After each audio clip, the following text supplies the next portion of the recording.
Relacionamentos em família, superando desafios e problemas com exemplos da palavra de Deus.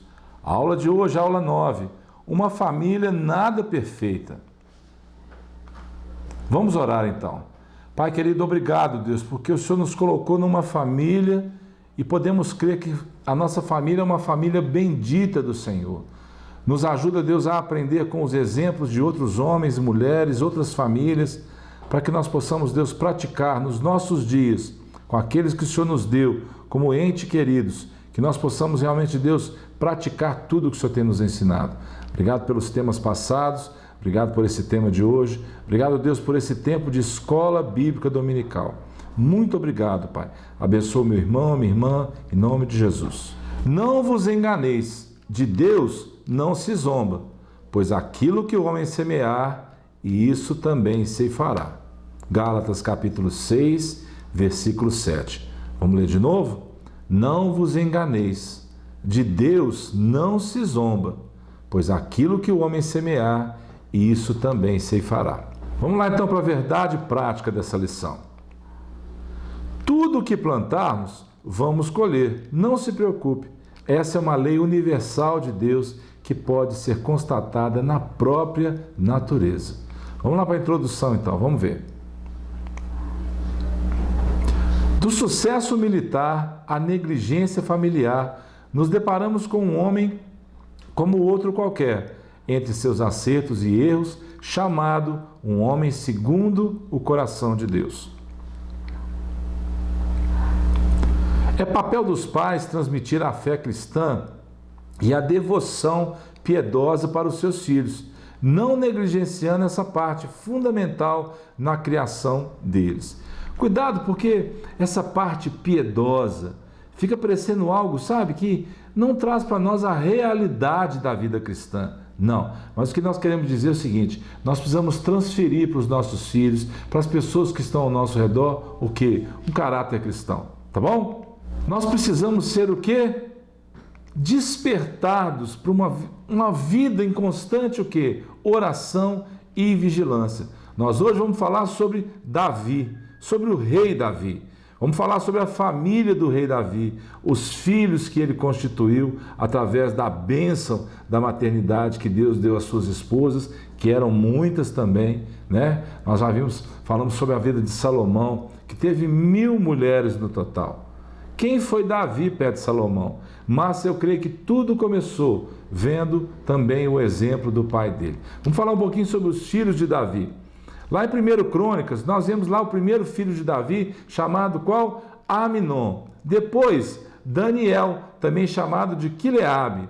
Depois, Absalão, Adonias, Cefatias e Itreão. Esses nasceram a Davi em Hebrom, onde ele reinou durante 7 anos.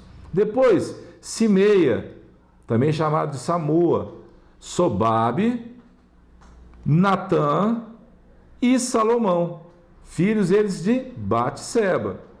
Depois, Ibar, Elisua, Elisama, Elifelete, Nogá, Nefeg, Jáfia, Elisama, Eliada e, por fim, Tamar, que era irmã de Absalão, também filha de Maaca. E em Jerusalém ele reinou 33 anos. Está lá no livro de Crônicas, a história dos filhos dele, né? Só fala de alguns, mas nós vamos ver especificamente hoje aqui alguns deles aí.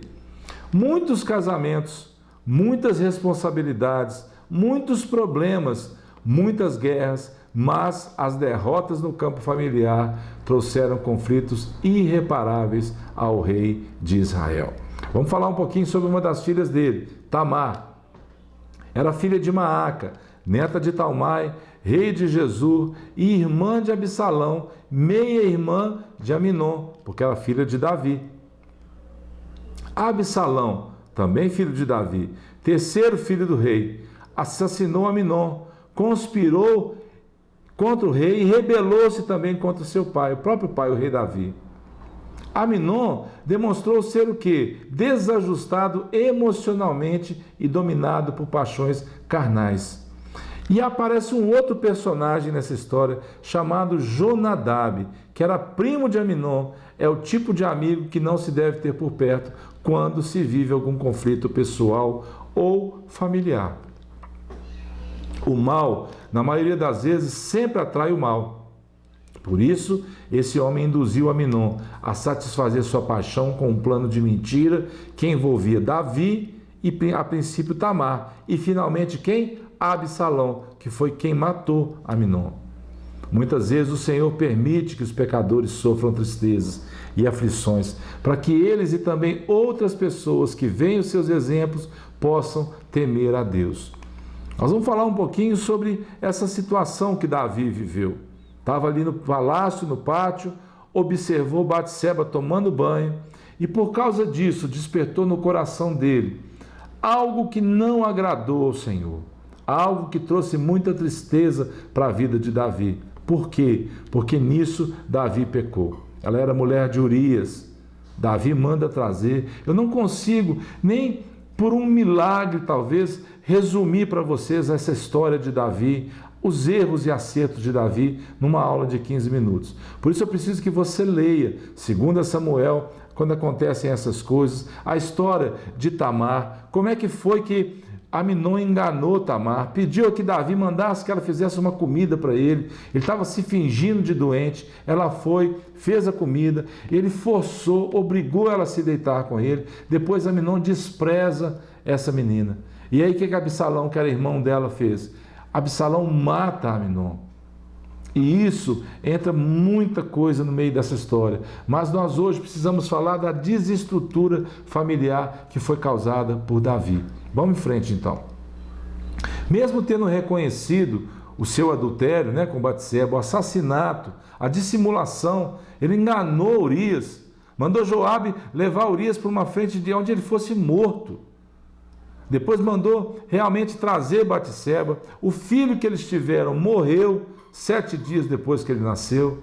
E tudo isso, Deus falando com Davi. E quando Natan vai abordar o profeta, Natan usa de sabedoria para dizer para Davi que ele era aquele homem. Então, mesmo ele tendo reconhecido tudo aquilo, o assassinato, o rei Davi não pôde evitar o quê? As consequências do seu pecado.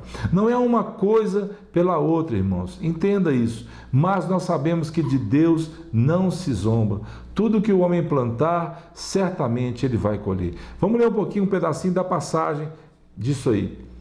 Porque, pois, desprezaste a palavra do Senhor, fazendo o que era mal perante a ele? A Urias, o heteu, feriste a espada, e sua mulher tomaste por mulher, depois de o matar com a espada dos filhos de Amon. Lembra quem eram os filhos de Amon?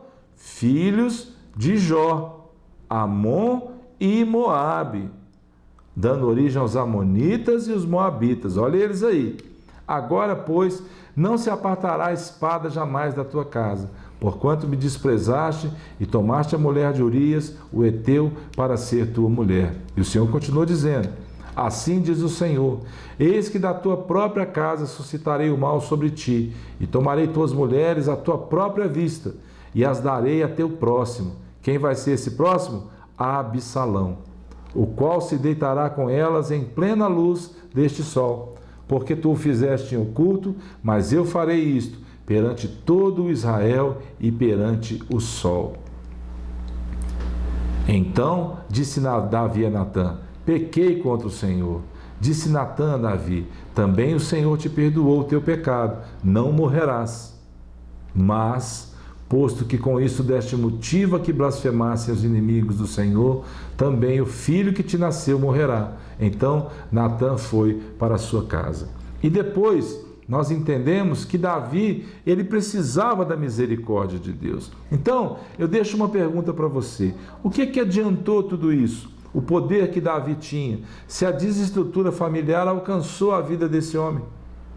Os filhos, as mulheres, as brigas. Fica imaginando Davi sentado à mesa num almoço, mulheres, meninos correndo, brigando, tudo aquilo ali, mas a misericórdia de Deus triunfa sobre o juízo. Davi foi considerado um homem segundo o coração de Deus, por causa muitas vezes da prontidão dele em se arrepender, porque também Davi era um homem que tinha um coração de pastor, um coração segundo o coração do Senhor para nós. O Senhor olha para nós e entende que nós muitas vezes somos falhos, por isso Ele nos ama.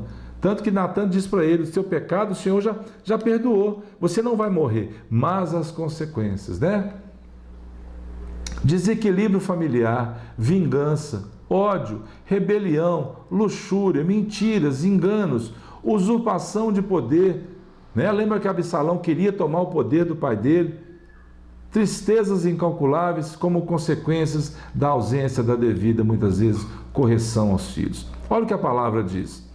Disse Aitofel a Absalão: coabita com as concubinas de teu pai. Lembra que Deus disse: o que você fez às ocultas, eu vou fazer às claras. Quem foi Absalão? Olha o conselho que Aitofel deu para Absalão, que deixou para cuidar da casa. E em ouvindo todo Israel que te fizeste odioso para com teu pai, animar-se-ão todos os que estão contigo. Armaram, pois, para Absalão uma tenda no eirado, e ali, à vista de todo Israel, ele coabitou com as concubinas de seu pai. O conselho que Aitofel dava naqueles dias era como resposta de Deus a uma consulta. Tal era o conselho de Aitofel, tanto para Davi como para Absalão, o engano. A palavra de Deus é bem clara. Olha o que o Senhor diz: pois nada está em oculto, senão para ser manifesto. E nada se faz escondido, senão para quê? Ser revelado. Mesmo no engano, Deus operou e usou a vida de Davi para nos ensinar hoje. Vamos lá para a conclusão. É preciso cultivar os valores eternos da palavra em nossos lares, acompanhar de perto o desenvolvimento dos nossos filhos.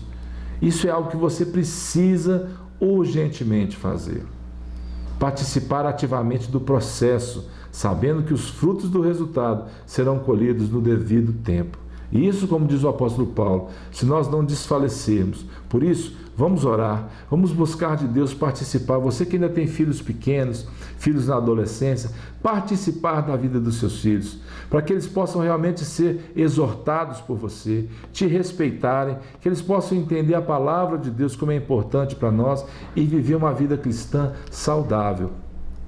Equilíbrio, segurança, vida cristã saudável são os fatores determinantes para a prevenção do descontrole da atualidade. E eu quero te dizer uma coisa, chega pertinho aqui, vigia. A sua família é responsabilidade sua.